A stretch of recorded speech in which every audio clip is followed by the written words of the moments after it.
Hello friends, स्वागत है आपका मेरे YouTube channel the pharma Galaxy में। आज हम लोग बात करने वाले हैं फार्माकोलॉजी के एक नए टॉपिक के बारे में जिसका नाम है route of administration of drugs. इसमें हम लोग पढ़ेंगे कि कितने प्रकार के रूट से हम अपने ड्रग को अपने बॉडी में एडमिनिस्टर कर सकते हैं। ठीक है, मतलब कि जैसे हम ड्रग को ओरली लेते हैं, ठीक है, इंजेक्शन के थ्रू लेते हैं, तो ऐसे ही कितने प्रकार के ऐसे रूट हैं जिसके थ्रू हम ड्रग को अपनी बॉडी में एडमिनिस्टर करा सकते हैं। तो इसमें हम लोग पढ़ेंगे कि कितने तरह के रूट्स होते हैं, उसके बारे में पढ़ेंगे, और उसके एडवांटेजेस क्या होते हैं और उसके डिसएडवांटेजेस क्या होते हैं, इसके बारे में हम लोग इस वीडियो में पढ़ेंगे। ठीक है, तो वीडियो को एंड तक जरूर देखिएगा। वीडियो अच्छा लगे तो लाइक और सब्सक्राइब और शेयर जरूर करिएगा। तो चलिए आज का वीडियो हम शुरू करते हैं। In today's world, drugs are available in various forms such as tablet, syrup, capsule, injection, SR preparation मतलब sustained release preparation। तो देखिए फ्रेंड्स, लिखा है आज के ज़माने में जो ड्रग्स हैं वो वेरियस फॉर्म में अवेलेबल है मार्केट में। ठीक है, जो ड्रग्स है वो टैबलेट के फॉर्म में भी आता है, सिरप के भी फॉर्म में आता है, कैप्सूल के भी फॉर्म में आता है, इंजेक्शन के भी फॉर्म में आता है, और सस्टेन रिलीज कैप्सूल के भी फॉर्म में आता है। ड्रग के फॉर्म के हिसाब से, पेशेंट की कंडीशन के हिसाब से, सिचुएशन के हिसाब से भी जो रूट ऑफ एडमिनिस्ट्रेशन है वो चेंज होता रहता है। ठीक है, some are given orally while other are injected into the tissue और अप्लाइड एक्सटर्नली। कुछ हम ओरली लेते हैं, ठीक है, कुछ हम इंजेक्शन के थ्रू भी लेते हैं, और कुछ ड्रग्स हम मतलब एक्सटर्नली अपने स्किन पे अप्लाई कर लेते हैं लोकली। ठीक है, इस तरीके से हम जो ड्रग्स है उसको अपनी बॉडी में एडमिनिस्टर करते हैं। ठीक है, अब देखिए रूट्स, कितने प्रकार के रूट्स होते हैं उसको हम चार्ट के फॉर्म में देखते हैं। कि सबसे पहले मेजर कैटेगरी है सिस्टेमिक और लोकल। ठीक है, अभी सिर्फ देखते जाइए, आगे हम इसके बारे में पढ़ेंगे सिस्टेमिक क्या होता है, लोकल क्या होता है, इंटेरल क्या होता है, पेरेंटल क्या होता है, ये सब चीज़ के बारे में हम आगे पढ़ेंगे। ठीक है, तो अभी बस ये नाम देखते जाइए। पहले सबसे मेजर कैटेगरी है सिस्टेमिक और लोकल एप्लीकेशन। ठीक है, अब सिस्टेमिक में दो कैटेगरी और आती है, इंटेरल और पेरेंटल। इंटेरल में कितने आते हैं? 3 आते हैं। पहला ओरल है, दूसरा सबलिंगुअल है, तीसरा रेक्टल है। ठीक है, पहला ओरल, दूसरा सबलिंगुअल, तीसरा रेक्टल। रेक्टल में भी 2 आते हैं, इनीमा आती है और सपोजिटरी आती है। ठीक है, अब आता है पेरेंटल। पेरेंटल में भी 2 कैटेगरी आती है, पहला इंजेक्शन और दूसरा इनहेलेशन। ठीक, अब इसमें इंजेक्शन में देखिए कौन कौन से आते हैं। इंट्रामस्कुलर आते हैं, इंट्रावेनस आते हैं, सबक्यूटेनियस आते हैं, इंट्राडर्मल आते हैं, इंट्रा आर्टेरियल आते हैं, और भी कई आते हैं, उसके बारे में हम लोग आगे पढ़ेंगे। ठीक है, तो चलिए सबसे पहले शुरू करते हैं सिस्टेमिक इफेक्ट। सिस्टेमिक इफेक्ट क्या मतलब होता है? ये the effect produce after being absorbed in blood stream. मतलब कि सिस्टेमिक इफेक्ट ऐसा इफेक्ट है कि जब हमारा ड्रग ब्लड स्ट्रीम में एब्जॉर्ब हो जाता है, उसके बाद जो इफेक्ट प्रोड्यूस होता है उसे हम क्या कहते हैं? सिस्टेमिक इफेक्ट कहते हैं। मतलब जब ड्रग कोई है वो हमारे एब्जॉर्ब होकर ब्लड स्ट्रीम में आ जाए, ठीक है, और ब्लड स्ट्रीम में आने के बाद जब उसका इफेक्ट प्रोड्यूस हो, उसे हम क्या कहेंगे? सिस्टेमिक इफेक्ट कहेंगे। ठीक है, अब इसी तरह लोकल इफेक्ट देख लेते हैं। Effect produce in a localized area where it is applied.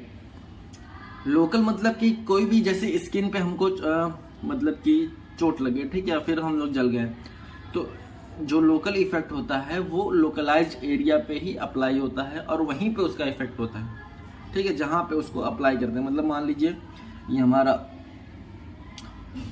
ये हमारा हैंड है, ठीक है, यहाँ पे हमको चोट लग गई, ठीक है, तो जिस एरिया पे हमने इसको अप्लाई किया है यहीं पे उसका इफेक्ट दिखेगा। ठीक है, मतलब उसी एरिया पे इफेक्ट दिखेगा जहां पे हमने उसको अप्लाई किया है, उसको हम क्या कहेंगे? लोकल इफेक्ट कहेंगे। ठीक है, अब इंटेरल रूट। इंटेरल रूट का मतलब क्या होता है? जो इंटेरल वर्ड है वो इंटेरॉन वर्ड से डिराइव किया गया है। ठीक है, इंटेरॉन वर्ड से डिराइव किया गया है इंटेरल, जिसका मतलब होता है इंटेस्टाइन। ठीक है, मतलब इंटेरल का क्या मतलब हो गया? यहाँ पे इंटेस्टाइन का मतलब हो गया। इसी तरीके से समझिए, drug is placed directly into the GIT. इसमें क्या होता है? जो ड्रग है हमारा, वो क्या होता है कि हम उसको डायरेक्टली ड्रग को किसमें प्लेस कर देते हैं, जीआईटी मतलब हमारे एलिमेंट्री कैनाल में उसको प्लेस करते हैं, ठीक है, इंटीरियर रूट में। एलिमेंट्री कैनाल में क्या आता है, हमारा माउथ से शुरू होता है, एनस तक जाता है, ठीक है। तो इसमें क्या होता है, ड्रग को सीधा एलिमेंट्री कैनाल में प्लेस करते हैं, मतलब उसको रखते हैं। अब इसमें भी 3 टाइप्स के रूट होते हैं, ओरल हो गए, सबलिंगुअल हो गया और रेक्टल हो गया। रेक्टल में एनीमा और सपोजिटरी मैंने भी बताया था, उसमें लिखा था, ठीक है, एनीमा और सपोजिटरी, ठीक है। तो इंटीरियर रूट में क्या होता है कि ड्रग जो है वो जीआईटी ट्रैक में डायरेक्टली रखा जाता है, मतलब कि हमारे एलिमेंट्री कैनाल में उसको प्लेस किया जाता है। अब कहाँ कैसे कैसे प्लेस किया जाता है, ओरल, सबलिंगुअल, एनीमा, रेक्टल, इसमें हम लोग आगे पढ़ेंगे कि किस तरीके से इसको कहाँ कहाँ पे प्लेस किया जाता है। पहला है ओरल रूट, ठीक है। द ड्रग्स वेदर लिक्विड और solid preparation it placed into the mouth cavity and is swallowed along with drinks, ठीक है। इसमें क्या होता है, ओरल रूट में क्या होता है कि जो ड्रग है वो हमारा चाहे सॉलिड हो चाहे लिक्विड हो, ठीक है, मतलब चाहे सिरप हो चाहे टैबलेट हो, जो ड्रग है हमारा वो हम माउथ कैविटी में उसको रखते हैं, मतलब कि हम अपने मुंह में हम उसको रखते हैं, अपने बकल कैविटी में उसको प्लेस करते हैं। और क्या करते हैं, किसी ड्रिंक के थ्रू उसको हम अंदर स्वैलो कर लेते हैं, मतलब चाहे दूध हो चाहे पानी हो, किसी भी ड्रिंक के थ्रू उसको हम स्वैलो कर लेते हैं। ये किसमें आता है, ओरल रूट में आता है, ठीक है friends. Sometimes tablet is chewed by the patient and is then स्वैलोड।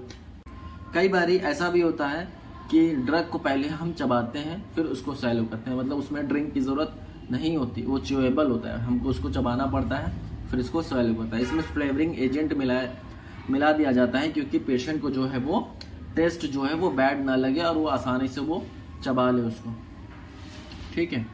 After administration absorption takes place in intestine. जब ड्रग को हमने ले लिया, ठीक है, एडमिनिस्टर कर लिया अपने बॉडी में, स्वैलो कर लिया, फिर उसके बाद जब उसके ड्रग का जो एब्जॉर्प्शन है वो कहाँ होता है, इंटेस्टाइन में होता है, ठीक है। After administration absorption of drug takes place in intestine, मतलब एडमिनिस्ट्रेशन के बाद ड्रग का एब्जॉर्प्शन जो है वो कहाँ होता है, वो इंटेस्टाइन में होता है, ठीक है। अब आइए देखते हैं इसके एडवांटेजेस क्या होते हैं, मतलब क्या क्या फायदे हैं ओरल रूट के।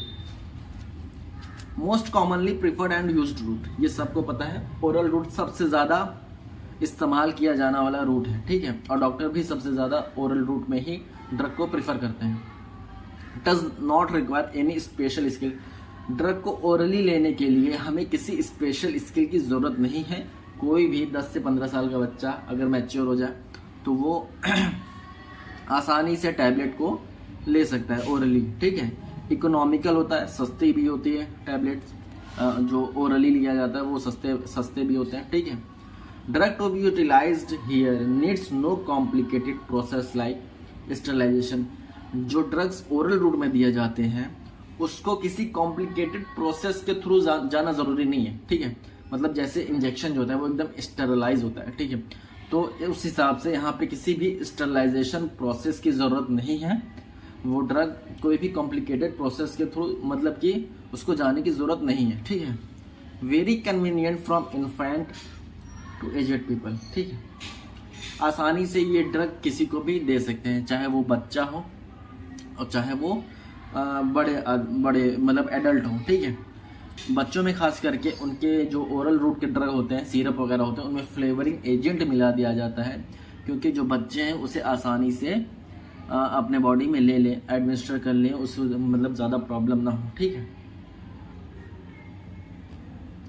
तो वो हो गया हमारा एडवांटेजेस, क्या क्या फायदे हैं ओरल रूट के। अब आइए बात करते हैं डिसएडवांटेज के बारे में कि क्या क्या नुकसान है ओरल रूट के, ठीक है, मतलब क्या क्या कमियां हैं, लिमिटेशन क्या क्या है। Not useful in emergency cases, emergency case में हम टैबलेट नहीं ले सकते, ठीक है, मतलब कि जैसे बहुत ज़्यादा इमरजेंसी केस है, पेशेंट सीरियस है, ठीक है, तब हम उसको टैबलेट नहीं देते हैं, इंजेक्शन की ज़रूरत पड़ती है वहाँ पे, क्योंकि इतना टाइम नहीं होता है कि जो टैबलेट है या फिर ओरल रूट से जाके वो डिज़ोल्व हो, फिर पूरे बॉडी में डिस्ट्रीब्यूट हो, फिर वो अपना एक्शन दिखाए, ठीक है। तो इमरजेंसी केसेस में ये यूज़फुल नहीं होता है।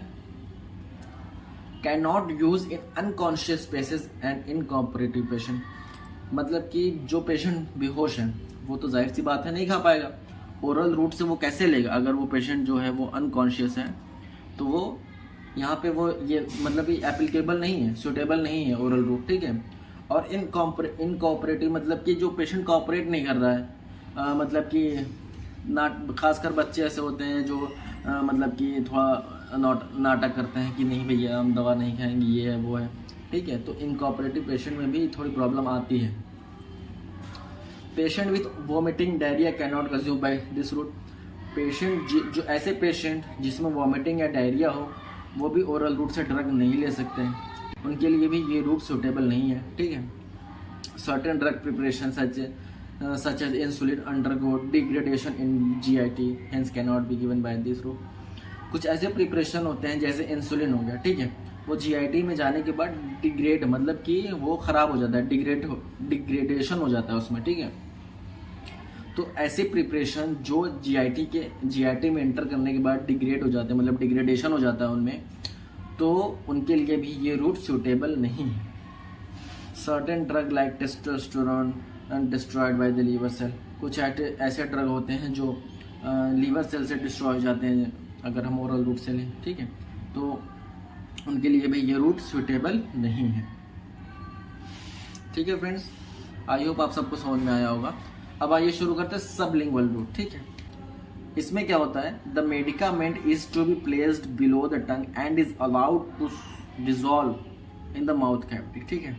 इसमें जो है मेडिकामेंट को सैलो नहीं करते, इसमें जो है मेडिकामेंट को बस अपने टंग के नीचे रख लेते हैं, ज़बान के नीचे उसको रख लेते हैं और उसको घुलने देते हैं अपने माउथ कैविटी में ही। सबलिंगुअल रूट में ये होता है। ओरल रूट में क्या होता था, हम माउथ कैविटी में रख के उसको स्वैलो कर लेते थे किसी ड्रिंक के थ्रू, लेकिन इसमें क्या होता है कि हम बस टंग के नीचे उसको प्लेस कर देंगे और उसको बस उसको डिज़ोल्व होने का उसको टाइम देंगे, ठीक है। माउथ कैविटी में ही वो डिज़ोल्व हो जाएगा। The active medicament get absorb through the buccal mucous membrane. और जो मेडिकामेंट है जो टंग के नीचे रखा गया है वो वहीं से ही बकल के म्यूकस मेम्ब्रेन से ही एब्जॉर्ब हो जाता है, ठीक है। उसको GIT में एंटर करने की ज़रूरत नहीं है और जो एब्जॉर्ब मटेरियल है वो डायरेक्टली हमारे सिस्टेमिक सर्कुलेशन में चला जाता है, मतलब हमारे ब्लड स्ट्रीम में चला जाता है, ठीक है। अब इसके एडवांटेजेस क्या होता है ये देख लेते हैं। सबलिंगुअल रूट के एडवांटेजेस क्या क्या होते हैं। रैपिड ऑनसेट ऑफ एक्शन, मतलब कि जब ये हमारे सीधा बकल कैविटी से ही एब्जॉर्ब हो जा रहा है, मतलब इसका एक्शन क्या है, काफ़ी रैपिड है, मतलब जल्दी ही ये मुंह में डिजॉल्व होके ब्लड स्ट्रीम में चला जाएगा और जितनी जल्दी ब्लड स्ट्रीम में जाएगा उतनी जल्दी हमें इसका इफेक्ट मिलेगा, ठीक है। तो रैपिड इसका एक्शन है, एक तो ये फ़ायदा है। तो अगर इसका एक्शन रैपिड है तो इसको हम क्या कर सकते हैं, मेडिकल इमरजेंसी में इस्तेमाल कर सकते हैं इसको, ठीक है। The adverse effect of drug can be prevented simply by spitting tablet. जो ड्रग है उसका एडवर्स इफेक्ट अगर है, ठीक है, तो उसको हम कैसे प्रिवेंट कर सकते हैं, सिंपली हम टैबलेट को तुरंत मुंह से बाहर निकाल देंगे, तुरंत उसको थूक देंगे, ठीक है। अगर ड्रग का कोई एडवर्स इफेक्ट आ रहा है तो उसको हम कैसे टर्मिनेट कर सकते हैं, प्रिवेंट कर सकते हैं, और टैबलेट को सीधा बाहर कर देंगे तो वो प्रिवेंट हो जाएगा, टर्मिनेट हो जाएगा, ठीक है। और उसके ड्रग का एक्शन भी वहीं पे टर्मिनेट हो जाता है, रुक जाता है। अब क्या है, directly reaches the systemic circulation so degradation of drugs in the stomach is avoided. अब ये क्या होता है कि जो ड्रग है वो डायरेक्टली कहाँ चला जाता है, सिस्टेमिक सर्कुलेशन में चला जाता है। तो ऐसे जो ड्रग हैं जो पेट में जाने के बाद जो डिग्रेड हो जाते हैं, ठीक है, उसको हम डिग्रेडेशन से बचा सकते हैं, ठीक है। अगर हम सबलिंगुअली उसको लेंगे तो हमारे GIT में जाएगा नहीं और हमारा ड्रग जो है वो डिग्रेड नहीं होगा, ठीक है। Inactivation of drug in the liver, और कई बार जो हमारे लीवर सेल से कोई ड्रग जो है वो इनएक्टिव हो जाता है, उससे भी हम सबलिंगुअल लेंगे तो वो सीधा सिस्टेमिक सर्कुलेशन में चला जाएगा और उससे हम बच सकते हैं। अब बात करते हैं डिसएडवांटेज के बारे में। The disadvantage is that the drugs having direct और toxic effect on heart should be administered cautiously and very carefully. इसमें डिसएडवांटेज एक ये है कि अगर कुछ ऐसे ड्रग है जिनका हार्ट पे टॉक्सिक इफेक्ट है, ठीक है, टॉक्सिक इफेक्ट है हार्ट पे, उसको हमें बहुत ही केयरफुली एडमिनिस्टर करना चाहिए, ठीक है। और और क्या है, not suitable for the drug with bad taste. Drug, ऐसे ड्रग जिनके टेस्ट जो है वो बैड है, मतलब काफ़ी ख़राब टेस्ट है, ऐसे ड्रग के लिए ऐसे ड्रग को हम सबलिंगुअली नहीं रख सकते। Not suitable for irritant drug, ऐसे ड्रग जो सबलिंगुअल रखने के बाद इरिटेशन मुंह में, मतलब माउथ में इरिटेशन प्रोड्यूस कर दे, ऐसे ड्रग को भी हम सबलिंगुअली नहीं रख सकते, वो सुटेबल नहीं है इस रूट के लिए। ठीक है, अब बात करते हैं हम रेक्टल रूट के बारे में। ठीक है, रेक्टल रूट में क्या होता है, सॉलिड और लिक्विड प्रिपरेशन, कोई भी सॉलिड और लिक्विड प्रिपरेशन हो एडमिनिस्टर्ड थ्रू द रेक्टम। इसमें क्या होता है, ड्रग को हम कैसे एडमिनिस्टर करते हैं, रेक्टम के थ्रू एडमिनिस्टर करते हैं। ठीक है, चाहे वो सॉलिड हो चाहे लिक्विड हो। अब आगे बात करेंगे, इसमें भी दो कैटेगरी है, पहला सपोजिटरी और दूसरा एनिमा। ठीक है, सपोजिटरी क्या होता है, वो सॉलिड मेडिकामेंट होता है, इनेमा क्या होता है, वो लिक्विड मेडिकामेंट होता है। ठीक है, अब suppository it can be used for local effect और सिस्टेमिक इफेक्ट। सपोजिटरी भी क्या होता है, वो रेक्टम में प्लेस होता है। अब इसको हम लोकली भी इस्तेमाल करते हैं और सिस्टेमिकली भी इस्तेमाल करते हैं, मतलब किसी स्पेसिफिक एरिया में भी उसको अप्लाई करके इस्तेमाल कर सकते हैं।